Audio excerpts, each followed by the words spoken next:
Wait, you're going to sleep in there? I was supposed to be house-sitting with my niece at my elder brother's house while he and his wife were on a trip. As we were joyfully discussing our plans for the following day, my niece reached for the closet door, signaling her intent to go to bed. She slid into the closet without a moment's hesitation, leaving me surprised. When I rushed to grab her arm, she looked up at me with a puzzled expression. I am a 24-year-old housewife named Melissa, and I have a brother who is 5 years older than me. We lost our parents early in life, and having always gotten along, we continued to support each other. That didn't change even after we each got married, and we still maintain close family ties. My in-laws are great, but they live in Alaska, a plane ride away, so we can't rely on them easily. My brother, Sam, and his wife had a shotgun wedding. After clashing with her parents, she has been estranged ever since. With no nearby relatives to rely on, our relationship has been one of mutual support without reserve. It was only strengthened when Sam and his wife had a daughter, and 4 years later, a girl was born to my family as well. The daughters, who lived in the same city, grew up close, almost like real sisters. As the years went by and my niece Sarah was about to turn 10, Sam told me about his plans for a 10th wedding anniversary trip. If it's okay with you, Melissa, could you look after Sarah while we're away? It's just a short overnight trip nearby, but we thought it'd be nice to spend some time alone. I was only too happy to oblige. When we discussed dates and when I asked when I should pick Sarah up, he shook his head as if I didn't understand. It seemed that he wanted me to stay over at his house with Sarah, concerned about leaving the house empty for security reasons. I teased him about being overly worried, but finally gave in. I decided to stay over alone, leaving my daughter, who still has a little anxiety about sleepovers, with my husband. The day of their anniversary trip came as planned, and I went to stay at Sam's house. I held Sarah's hand as we waved goodbye to her parents. She looked a bit uneasy, watching their backs, but our house-sitting adventure was about to begin. I originally planned to bring my daughter over and have my husband pick her up at bedtime, but Sarah adamantly refused, so I gave up. I know she enjoys playing with my daughter, and although she won't tell me why she doesn't want her here today, there must be some reason. So, to cheer up a disappointed Sarah, I promised to take her to my house to play after breakfast the next day, which made her eyes light up. Sarah usually tailors her play with my daughter, so I brought some slightly complex games and puzzles that adults could enjoy as well. As I spread them out, I asked her what she wanted to play with. We spent her time playing games and cooking dinner together, but throughout, Sarah stayed close to me, constantly glancing around nervously. At first, I thought she might be lonely without her parents or still nervous, but her behavior didn't change even after a few hours. So I asked her if something was bothering her. But no matter how many times I asked, she said, "No, it's nothing," and she didn't tell me what was on her mind. Sarah's behavior seemed like she was on guard against something invisible. Only when it was time for me to go to bed did I finally understand what that meant. Sarah changed into her pajamas, opened the door of the closet with a smile, and said that she was going to sleep early today and leave for my house in the morning. In the closet, there was a bed. I couldn't figure out when it had been prepared. As I was trying to grasp the situation, Sarah quickly lay down on the bed and said goodnight while trying to close the door. "Hold on, Sarah, are you going to sleep in there?" I asked, my voice raising with surprise, to which Sarah answered with a serious face. "Yes, but it's okay. I'll leave it open just a little. If I hear anything, I'll wake up right away." Hiding my confusion, I invited Sarah to sleep with me. After some hesitation, Sarah finally agreed and joined me in my bed. She said that she wanted to leave the bed in the closet as a hiding place. I didn't understand why, but I told her it was absolutely fine. As cheerfully as possible, I asked her why she needed a hiding place. After making me promise not to laugh, she whispered, "The monster will come." Just hearing that might make you think she was still a sweet, innocent girl, but the story that followed was enough to make me believe in the existence of this monster. Sarah was shaking, clutching onto my arm. "The monster is really scary and clever. It only comes on the days when Daddy isn't home. If the monster comes, Mommy has to fight it off, and I mustn't leave the closet until she does. Mommy always cries while she's fighting.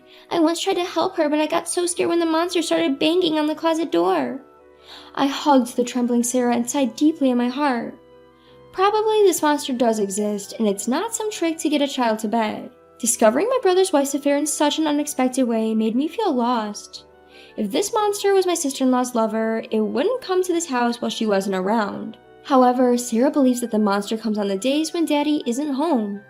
Today, while my brother is away, the evidence is that she stayed close to me all day, guarding the windows and entrance. Considering my kind-hearted niece Sarah and my brother who trusts his wife, I felt a surge of anger towards my sister-in-law. But more than that, I wanted to reassure Sarah right now. I held her hand and smiled at her. "It's okay, Auntie's here today. You said the monster is clever, right? Then it'll be surprised to see a stranger and won't come into the house. And your mommy, who is always targeted by the monster, is with daddy today, so the monster can't get close to her. Still, Sarah, who does not know the true identity of the monster, keeps her face clouded with anxiety. The more time passes, the more she begins to fear that the monster will attack soon. She suggested we hide in the closet together, so I tried to calm her down by encouraging her to share anything that worries her about the monster. I thought she would eventually get sleepy as I take away her fears one by one. However, when I heard more from Sarah, I knew I couldn't just sit back. Instead of putting her to bed, I immediately took her out of the house without changing her clothes. I rushed home in my own car and explained the situation to my husband and arranged for him and his friends to stay overnight at Sam's house. Around 10 p.m. on the day that my husband and his friends went on their way, I received a phone call from Sam asking about Sarah. Has Sarah already gone to bed? You shouldn't forget about your husband and daughter once in a while and have a good sleep. Make sure you lock up the house. Good night.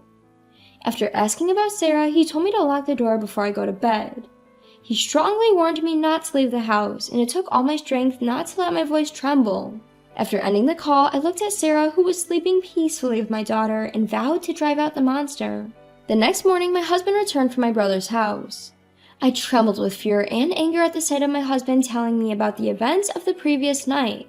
I was relieved that my judgment the day before had been correct. My family spent the rest of the day at home with Sarah, waiting for my brother and his wife to come pick her up. Upon seeing me, my brother sternly questioned why Sarah and I had left the house at night. Why didn't you sleep at our house? I asked you many times not to leave the house, didn't I? You said you understood, but what were you thinking when you just went home on your own? The protest from him, accusing me of breaking my promise, made me feel uncomfortable. I coldly asked him why he, being on a trip, knew that we were not home. Then he replied while avoiding eye contact, "Well, we gave Sarah a smartphone with a GPS function."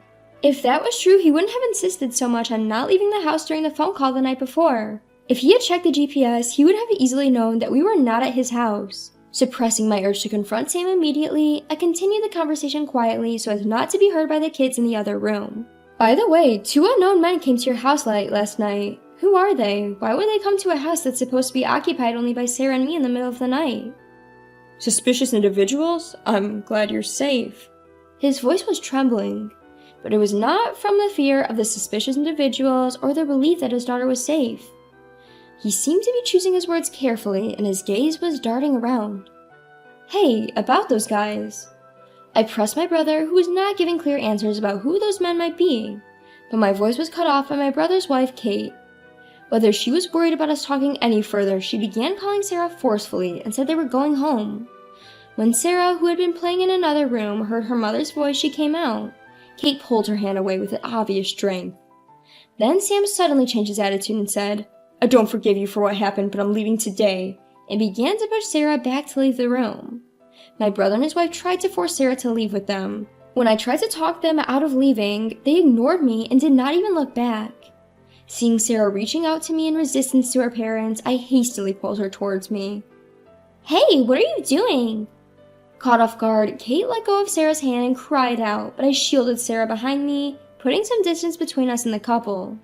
They spouted aggressive words, attempting to reclaim their daughter, and stormed towards us in a rage. My husband and I managed to force them out of the room, asserting that we would never allow them to take Sarah away.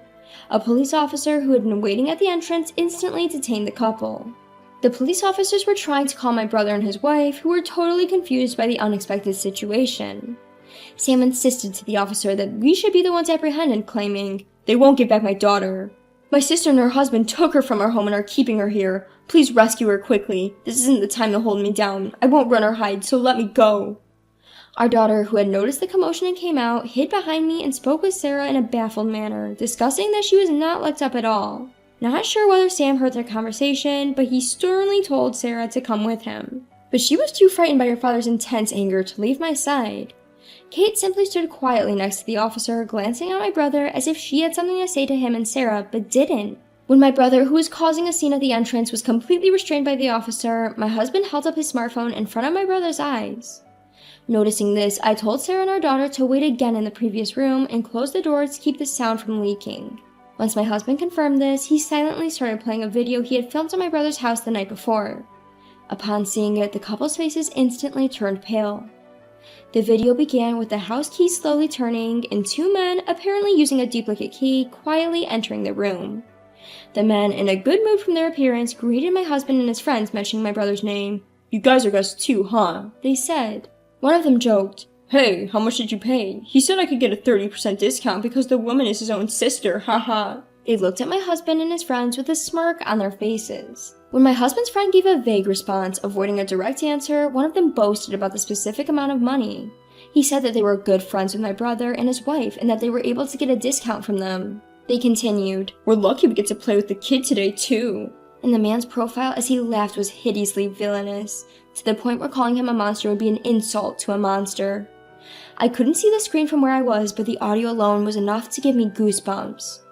Afterwards, my husband's friend started grilling the men, asking if they often visited his house and if they always came in pairs. They seemed to notice something was amiss and started asking where Sarah and I were. Upon seeing my husband's angry expression as he stated we weren't there, they seemed to finally realize the situation. Realizing they were not among friends, the men hastily fled.